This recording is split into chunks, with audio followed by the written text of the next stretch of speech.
I come from a relatively small family, just my mom, dad, my sister, and me. I am 28, and my sister is 24. I may be a little biased because I am the one in the situation, but I'm not exactly the favorite child. Everyone seems to do what my sister wants. They give her whatever she desires. It's been like that since we were kids, and it's so annoying. When it comes to me, everyone thinks I should be able to handle myself and be mature. It's true, but not as a kid. What could I do for myself at that time? Anyways, it helped me become a better person today. At least I don't depend on my parents for anything, unlike my sister. At 20, I moved out of my parents' house because I was honestly sick of their favoritism. I moved to my first apartment, a small one, as that was all I could afford while going to school and working at the same time. I was super proud of myself for pulling it off. From there, I kept growing, graduated from school with honors, and went on to do my master's, which I completed last year. I'm doing pretty well for myself, but it still feels like I am invisible to my family, and I have come to terms with it. I'm getting married to my longtime boyfriend and the love of my life. We've been together for about 5 years since my second year in university. My relationship with my family affected me a little, to the point where I thought I couldn't have meaningful relationships because I felt like I had nothing to offer. But when I met Ricky, that's not his real name, by the way, and built an amazing relationship with him, I realized that I am not the problem. I decided that I will no longer beat myself up for not having a close relationship with my family. We do talk once in a while, but it's all just surface stuff. We are just not close, as most families are with their first child, which I honestly think is strange. Anyways, Ricky and I have been going at it for years, as I mentioned, and he proposed to me the day we went out to celebrate my master's degree. I was so excited. We had talked about marriage a lot, and we both knew that was where our relationship was heading. He proposed to me in the most romantic way, in the presence of my closest friends. I had thought we were just going to hang out, and then one of my friends said we should speak about what we all mean to each other. She convinced us to do it. I later found out that it was all an act. Though when it was Ricky's turn, he spoke about everyone and left me for last. He said the sweetest things, and I was almost tearing up when he proposed. That moment was so magical, and even reliving it takes me right back to that spot, and I feel the exact same way. I love him so much. I didn't feel the need to tell my family until we were ready to start making plans. After all, they didn't even know I was dating, and I don't think they cared. Ricky finally persuaded me to tell them, so I went home one weekend with him. That day, he was looking so good I had to tease him about trying to impress my parents, and he didn't deny it. My sister wasn't home when we arrived, but she came in a few minutes later. Can you imagine that she kept flirting with him even after she found out that I brought him home as my fiancé, who I was obviously going to marry? I was irritated at my sister's behavior and the fact that my mom said nothing to her. Ricky helped me keep my composure, though, because he held me tightly to his side the whole time. My parents seemed happy for me. Well, it's not like they had a choice. I wasn't there to take permission, but to inform them of my decision. After some weeks, Ricky took me to one of our favorite places, and I noticed that he was being extra gentle with me. He did that when he had something serious to tell me or something he wasn't comfortable with, so I braced myself up for it. I was so curious that before we got to the restaurant, I asked him what the problem was and what he wanted to tell me. He asked me to calm down and that he wasn't running away. He told me that my sister had been flirting with him since they met. She found him on social media and wouldn't let him be. So now it's uncomfortable for him. She told him to leave me because she was better for him than I was. I was furious. How far could she really go? I didn't want to speak to her on the phone, so I told Ricky that I was going to my parents' house the next day to set things straight. I arrived at my parents' house at noon. I had called beforehand to let them know I was coming, and I wanted everyone to be home because I needed to discuss something important. It was Saturday, so I could easily get everyone together. My mom told me that it was perfect that I was coming because she wanted to speak to me as well. I told them that my sister had been flirting with my fiancé, and I wanted her to stop immediately. There were so many other guys, and mine was already taken, so she needed to behave herself. Thinking about it now, I could puke. My mom said that was why she wanted to speak to me, because my sister hadn't been herself since she met Ricky, as she was in love with him. She asked me to let Ricky go and let my sister have him. Ricky wasn't a toy. I told them that they were the most selfish people I have ever met in my life, and I was ashamed to identify with them as my family. My mom did all the talking while my sister was crying crocodile tears, and my dad, as far as I am concerned, is a figurehead because he does whatever my mom wants. Mom told me that I was the selfish one putting my needs before my sister's, and that it was what she had tried to teach me for years, but I never got it.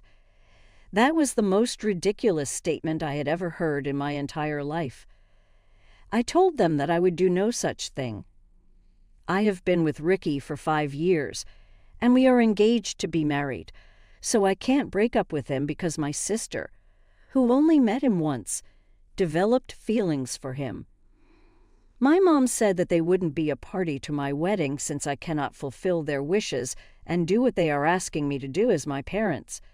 Dad didn't say anything, but I knew he would just do what she wanted because he didn't have a backbone to stand up for himself. It was not the first time that they treated me this way and expected me to be at the beck and call of my sister just because she was unhappy about something or throwing some stupid tantrum. After that, I left. I was so upset that I cried in my car as I drove back home. How did I get there? And who were these people? Could they even hear themselves?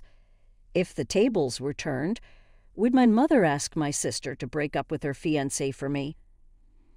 Ricky thought I had been lying when I told him what happened. He had known about how my parents treated me, but this threw him off.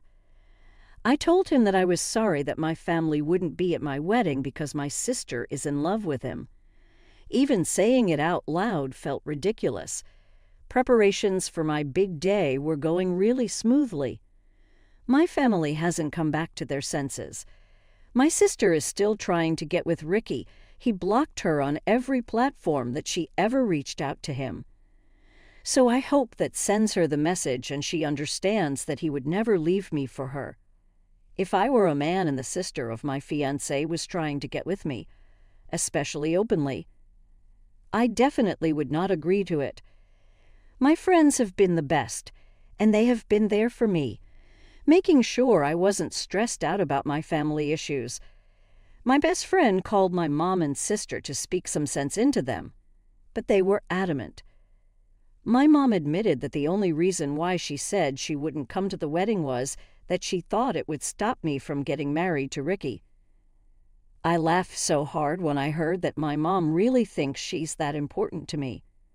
Sure, I want my family at my wedding, but if they are going to act crazy, then they can stay out of it. It's not like they ever made me feel important or wanted in the family before, so my wedding wouldn't be different. I still sent them an invitation, though, so it was solely on them if they decided not to come. I was letting them know that they had a chance to be in my life, but in my mind, I knew that it was the last straw. My relationship with my family depended on how they handled this. If they came back to their senses, then we would move past it. Still, if they decided to act funny, then I would cut them off my life because I don't want any negative energy around me. The ball was in their court. My wedding was all I ever dreamt of and more. I'm writing this from my honeymoon destination as a married woman. I can't believe it. Guys, I am seriously married to the love of my life, Ricky, who is everything to me. I am so thankful to him for standing by me and not running away from me and my crazy family. Speaking of which, they didn't come to my wedding, and it was really painful. I kept giving periodic glances at the congregation to see if they would show up, but they didn't. Ricky knew that that was what I was doing, so he hugged me and asked me to focus on him, and I would be fine because right there and then, both of us were all that mattered. It was our day, and no matter who was absent or who wasn't happy with our marriage for whatever reason, we were happy, and it was the best day of our lives because we had waited years for this. Ricky's family is so loving, so they would have to be enough for Ricky and me because right now, my heart doesn't recognize that I have parents or a sibling. I don't know if it would ever change, but I choose to be happy regardless. NTA, I can't believe your parents. They are not fit to be called parents. If I ever meet your sister, I'm gonna beat her for real because she needs to get over herself. NTA. Silent father. I'm super disgusted. He watched his wife destroy his family. NTA. You don't know your family anything. I'm surprised you were this patient. Next story. I don't really know how to even start this. Well, I'm 32 male, have 3 kids, a 6-year-old, 4-year-old, 7-year-old male, but only my daughters are shared with my wife. I married my wife 6 years ago. Before her, I had a friend with benefits I met in college, but she had to move out of the city, and I couldn't hear anything about her. A year ago, she contacted me out of the blue to let me know I was her 6-year-old son's father, which pissed me off. We did all the tests to make sure he was my son. And yeah, he is 100%. She made that clear. She contacted me because she was struggling financially and needed my help, not because she wanted to destroy my life. My wife wasn't happy about this, but as it happened before I met her, she couldn't complain. I'm no one to deny a child the right to spend time with his dad since I know how much it hurts. So I asked his mom to let me spend the weekends with him. He is great, and we learned to love each other. So we changed it to 50-50 custody for her to settle down, and because I love spending time with my boy. Our house has 4 bedrooms, 1 for me and my wife, 2 for our daughters, 1 for guests. It was until my son came into the equation. Once my son appeared, I renovated the room to give it to him, even though he only spent weekends with us for the first 3 months after I found out. He had a room of his own in our house, so he feels welcomed, and now that he spends a week with us, he personalized it and really feels like it's his own. My daughters love him, and he loves them back. My wife is indifferent, but I'm not asking her to be my son's mom. He already has one.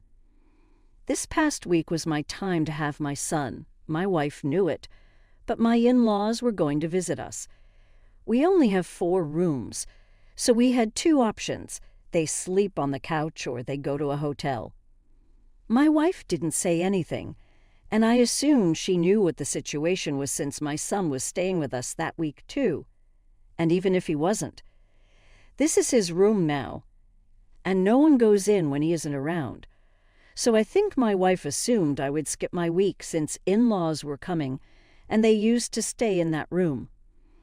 Her surprise was when I picked up my son and took him home. She was kind of pissed off and said, "You know my parents are coming, right? I know what's the issue." I replied, "Where are they supposed to stay?" said my wife. "In a hotel." She went mad and started telling me to take my son back and skip this week, but I said no. This is also my son's house and has more rights to be here than the in-laws, So in-laws had to stay in a hotel, but didn't last that long since they left 3 days later. Supposed to stay 2 weeks. Now my wife says I humiliated them and calls me TA for not skipping my week. But if I skipped, I had to wait 2 weeks to have him around, and my son loves spending time with me, and I love spending time with him and my daughters. AITA for the way I treated my in-laws and not skipping my week. EESH. Y'all need to talk about stuff. I bet your in-laws left because they weren't expecting to drop a couple of grand on a hotel when they thought they'd have a place to stay. Yeah, you suck. But for expecting you to send your son packing, your wife is definitely in awe. That being said, it really doesn't sound like you give a damn what your wife thinks about having someone else's kid dropped on her like that. You act like her feelings 100% don't matter when they should. Now, you shouldn't ostracize your kid, but treating your wife with some grace just might be the decent human thing to do. It. Mostly because communication from both of you is atrocious. You both 100 knew there would be a conflict. There's no question about that. You both chose not to discuss it with the other because you both assumed the other would change their plans to accommodate. It doesn't matter what the solution should have been, you both suck for not talking about it in the first place.